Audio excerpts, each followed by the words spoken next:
आदरणीय अध्यक्ष महोदय, मैं आज रूल 193 के अंतर्गत श्री राम मंदिर के निर्माण और श्री राम लल्ला की प्राण प्रतिष्ठा के इस चर्चे पे, महत्वपूर्ण चर्चे पे भाग लेने के लिए अपने पार्टी की तरफ से आपके सामने अपना वक्तव्य रखने जा रहा हूं। अध्यक्ष महोदय, ये देश भक्ति का देश है, ये देश आस्था का देश है। इस देश में हम सद्भावना से अपने विविधता को बांधते हैं, सेवा भाव से समाज को सांझते हैं। ज्ञान हमारी सबसे बड़ी ताकत है और इंसानियत हमारी सबसे बड़ी पहचान है। भारतवासी धार्मिक है, लेकिन धर्म का अर्थ क्या है? धर्म संस्कृत के ध्री धातु से बना है, जिसका अर्थ है धारण करना। आग का धर्म है जलना, पानी का धर्म है बहना, मनुष्य का धर्म है सत्य के मार्ग पर चलना, स्वभाव में करुणा धारण करना, न्याय में विश्वास रखना और समाज में समानता स्थापित करना। जीवन के मायाजाल को पार करने में भगवान या देवी मां का दर्शन हमें सत्य और इंसानियत का मार्ग दिखाता है। इसलिए हमारे देश के नागरिक भगवान श्री राम के दर्शन के द्वारा आशीर्वाद प्राप्त करना चाहते हैं। भगवान राम सबके हैं और वे हर समय हमारे साथ हैं। चाहे हम सुख हो, चाहे हम दुख हो, चाहे हम अंधकार में हो, चाहे हम क्रोधित हो, चाहे हम सफल हो, चाहे हम असफल हो, वो हर क्षण हमारे कण कण में है। चाहे दिन की शुरुआत हो, जब हम एक दूसरे से मिलते हैं तो उत्तर भारत या पश्चिमी भारत में राम राम कह के, या राजस्थान में राम राम सा कह के एक दूसरे को स्वागत करते हैं, या महात्मा गांधी की तरह जीवन के अंतिम पल पर हे राम वे लफ्ज हमारे जुबान पर रहते हैं। सर, मैं कवि हरिओम पवार का, उनके कविता का कुछ पंक्तियां मैं कहना चाहता हूं। राम दवा है, रोग नहीं, सुन लेना। राम त्याग है, भोग नहीं, सुन लेना। राम दया है, क्रोध नहीं, जगवालो। राम सत्य है, शोध नहीं, जगवालो। राम हुआ है नाम लोहितकारी का, रावण से लड़ने वाली खुददारी का।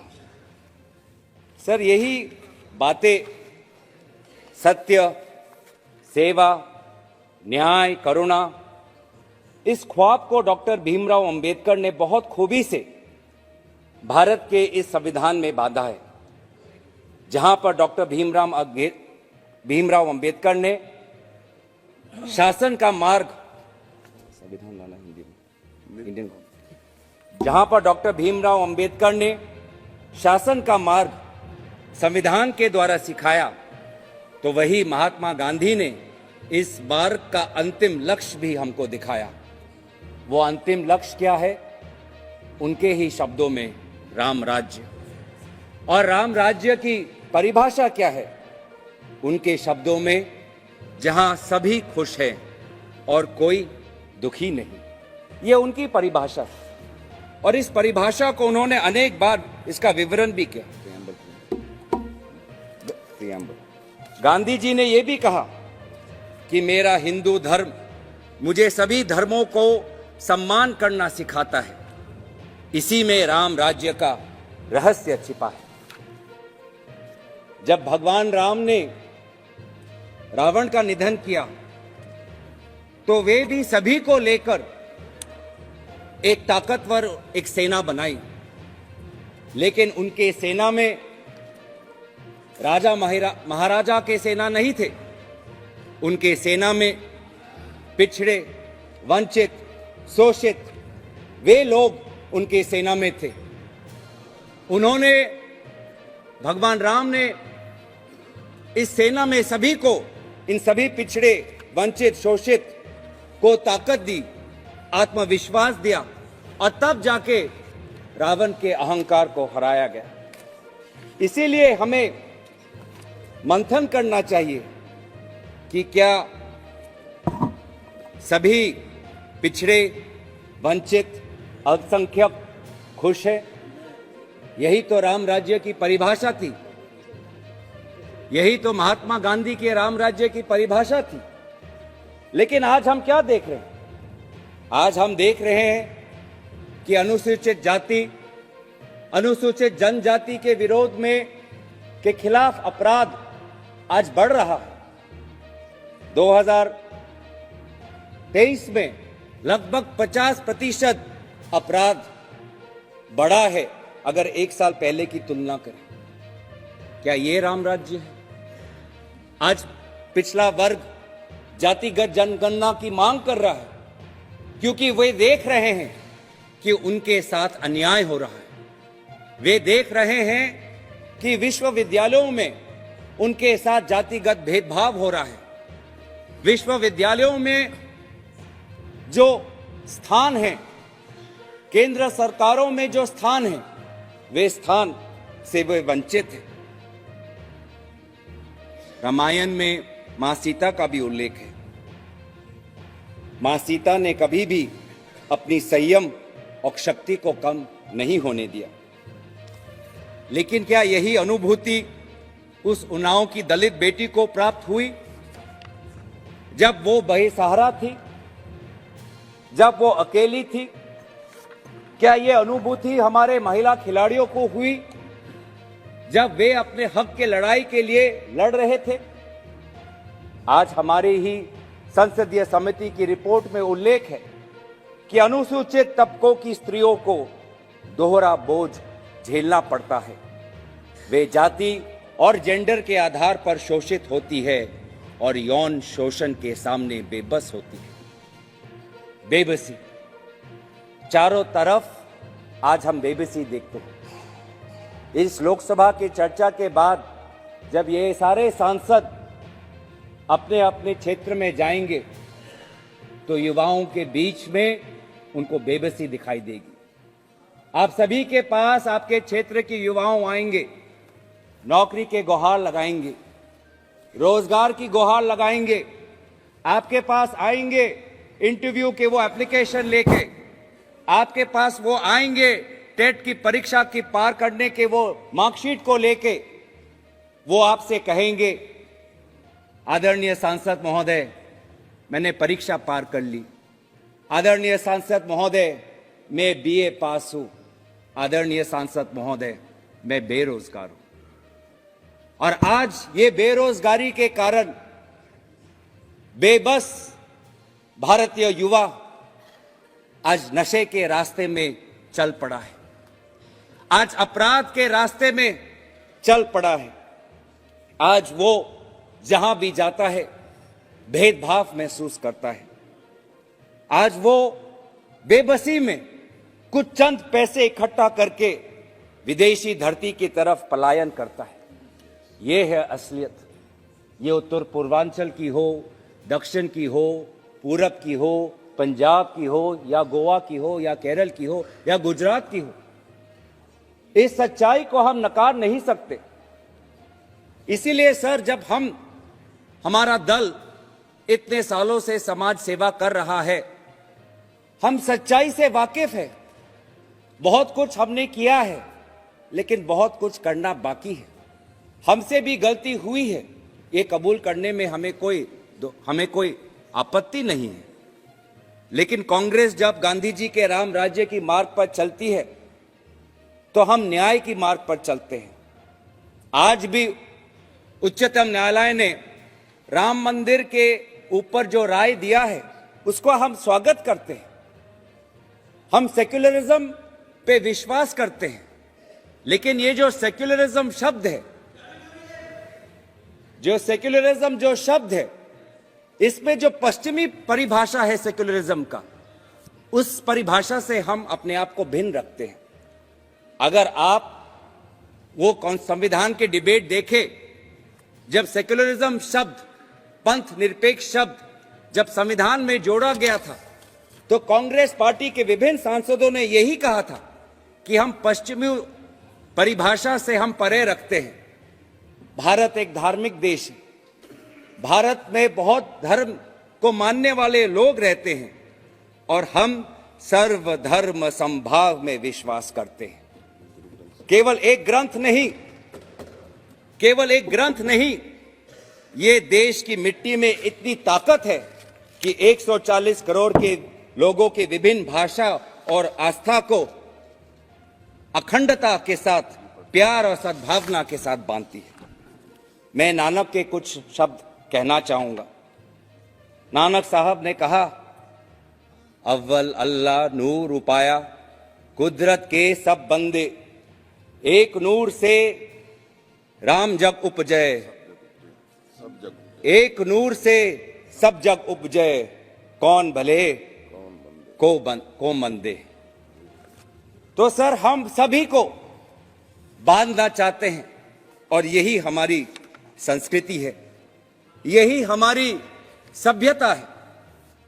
सर, मैं इसीलिए सत्ता पक्ष को भी सतर्क करना चाहूंगा कि आप नथुराम का रास्ता त्याग करें।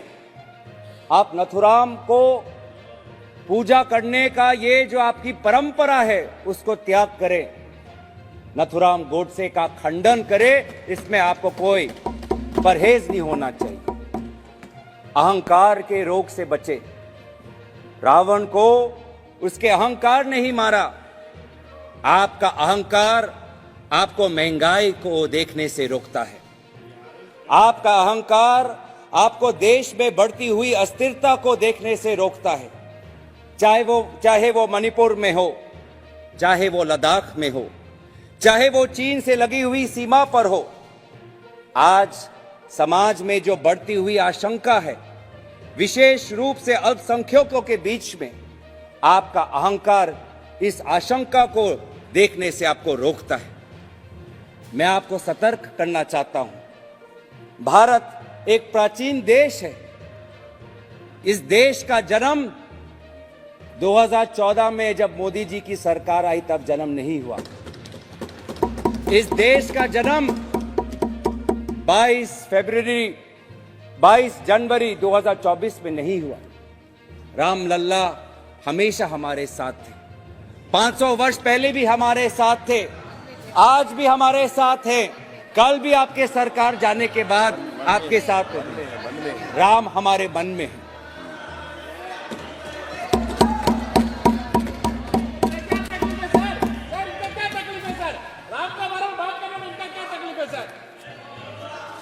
सर, बहुत ये भाव, इतनी कटुता क्यों है सर? जय श्री राम में प्यार और सद्भावना होना चाहिए, लेकिन आपके जय श्री राम में हमेशा कटुता और क्रोध सुनाई देता है। ऐसा क्यों? पढ़ा ही नहीं राम को पढ़ा ही नहीं कभी। कांग्रेस क्रोध क्यों? राम सबका है, राम सबका है। कांग्रेस हमेशा, भारतीय राष्ट्रीय कांग्रेस पार्टी ने हमेशा सेवा भाव से, गांधी जी के मूल्यों से प्रेरित होते हुए, डॉक्टर अंबेडकर से पाठ सीखते हुए भारत के नागरिकों को अधिकार देने का काम किया है। हमने स्वतंत्रता प्राप्त करने के बाद ही सभी को वोट का अधिकार मिले, यह अधिकार कांग्रेस पार्टी ने स्थापित किया। शिक्षा का अधिकार कांग्रेस पार्टी ने स्थापित किया। स्वशासन का अधिकार, पंचायत का अधिकार कांग्रेस पार्टी ने स्थापित किया। अन्न सुरक्षा का अधिकार कांग्रेस पार्टी ने स्थापित किया। सूचना का अधिकार कांग्रेस पार्टी ने स्थापित किया। पहचान का अधिकार, आधार कांग्रेस पार्टी ने स्थापित किया। उच्च शिक्षा के मंदिर IIT, IIM कांग्रेस पार्टी ने स्थापित किया। पीड़ित के मंदिर, मरीज के मंदिर, all India institute of medical science, वो मरीज का मंदिर भी कांग्रेस पार्टी ने स्थापित किया।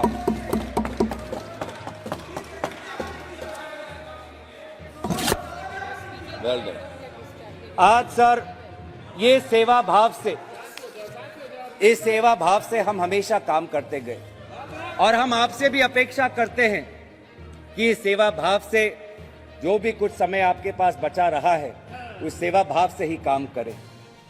सर इस सेवा भाव को हमने हमेशा याद रखा और इसीलिए मैं हमारे आदरणीय पूर्व वित्त मंत्री पी चिदम्बरम जी, उन्होंने 2013-14 में अपने भाषण में हमने 10 साल कैसे सेवा की, भक्ति कैसे हमने प्रकाशित की, राजधर्म कैसे पालन किया, उसी सेवा भाव के कुछ पंक्तियां उनके भाषण से मैं कहना चाहूंगा। UPA's record of growth. 10 years ago, we produced 213 million tons of food grains. Today, in 2014, we produced 263 million tons of food grains.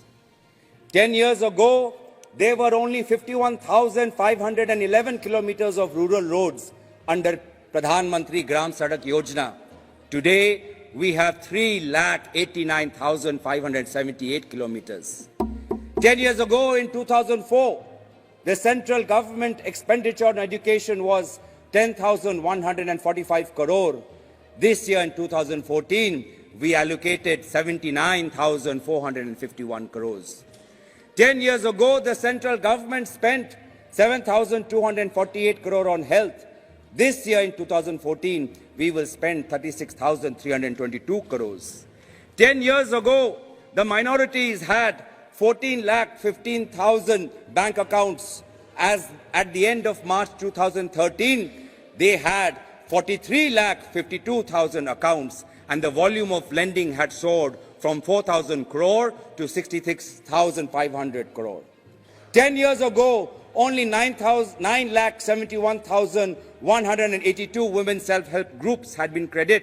At the end of December 2013, 41,16,000 women SHGs have been provided credit. 10 years ago, only a few thousand students got education loans. At the end of December 2013, 25,70,254 student loan accounts have been sanctioned. So this is our work. At the end of 2013, at the end of the UPA, the direct benefit transfer scheme would be rolled out. The scheme is a year old and money is being transferred to beneficiaries under 27 identified schemes, including the National Social Assistance Program. तो इस सेवा भाव से हमने विभिन्न अधिकारों का हमने स्थापना की। MGNREGA का रोजगार का अधिकार का स्थापन हमने किया और वैसे ही पहचान और DBT की जो ढांचा है, इस ढांचा को भी हमने तैयार किया। आज भी इस सेवा भाव से आदरणीय राहुल गांधी जी भारत जोड़ो न्याय यात्रा के तहत नफरत के बाजार में मोहब्बत के दुकान खोल रहे हैं। कितनी दुख की बात है सर, कितनी दुख की बात है सर कि जब 22 जनवरी को जब आदरणीय प्रधानमंत्री जी अयोध्या में थे तो उसी दिन आदरणीय राहुल गांधी जी असम के गुरु महापुरुष श्रीमंत शंकर देव के स्थान मंदिर में जाना चाहते थे। महापुरुष श्रीमंत शंकर देव के प्रति अपनी भक्ति जताना चाहते थे। जिस दिन 22 जनवरी को प्रधानमंत्री मोदी जी ने सभी को ऐलान किया कि आप जहां पर भी हो, जैसे भी हो, आप अपने मंदिरों में जाए, उसी 22 जनवरी के दिन राहुल गांधी जी को पवित्र बॉर्डुआ थान से जाने के लिए रोका गया। क्यों रोका गया? अगर असम के मुख्यमंत्री की अगर बात हम सुने तो असम के मुख्यमंत्री ने प्रेस के सामने मीडिया को संबोधित करते हुए 22 जनवरी से कुछ दिन पहले इन्होंने यही कहा। मैं उनके शब्द में कहना चाहूंगा कि देखिए 22 जनवरी को राहुल गांधी जी ने ये इच्छा प्रकट की कि वो सुबह बॉर्डुआ थान जाना चाहते हैं, लेकिन जिस समय वो जानना चाहते हैं प्रधानमंत्री मोदी जी अयोध्या में प्राण प्रतिष्ठा के समारोह में उपस्थित होंगे।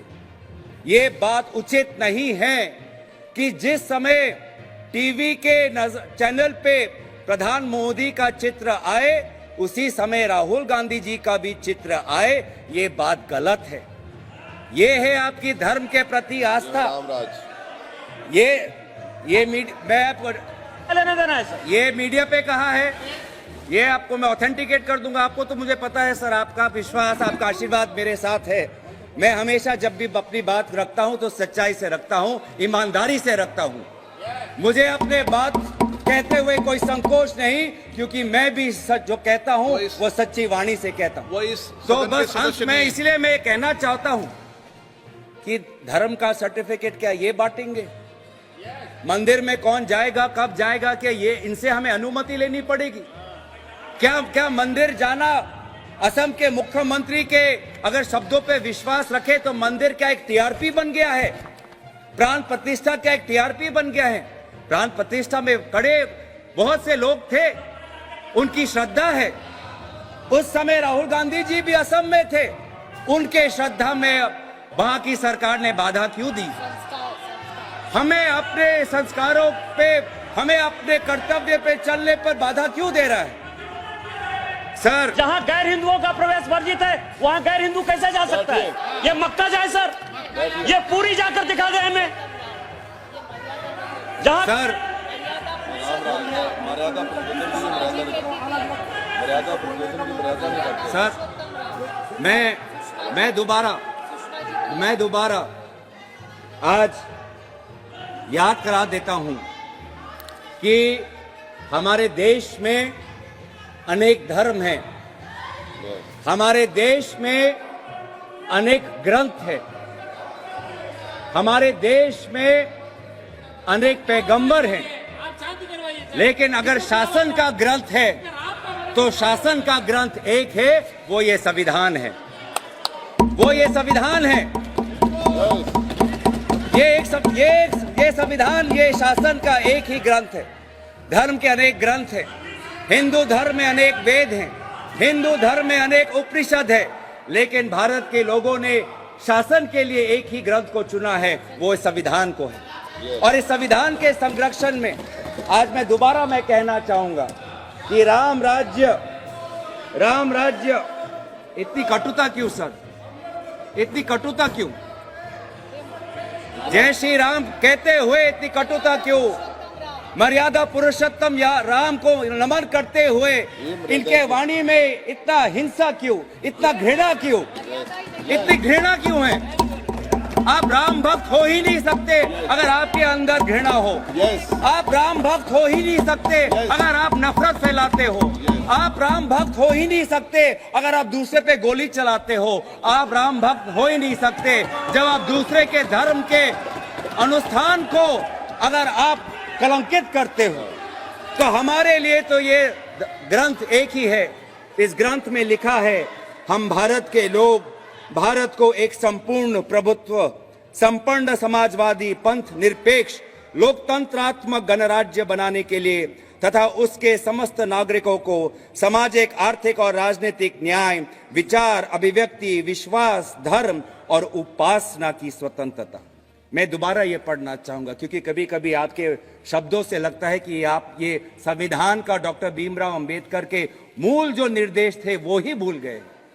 मैं दोबारा पढ़ देता हूं ताकि, क्योंकि आपके अंदर इतनी घृणा है, तो क्योंकि आप पहली बार जब मैंने ये पढ़ा तो ये शब्द आपके हृदय के अंदर नहीं गया होगा। मैं दोबारा आपके लिए पढ़ देता हूं। न्याय, सामाजिक, आर्थिक, राजनीतिक, स्वतंत्रता, विचार, अभिव्यक्ति, विश्वास, धर्म और उपासना, समता, प्रतिष्ठा और अवसर।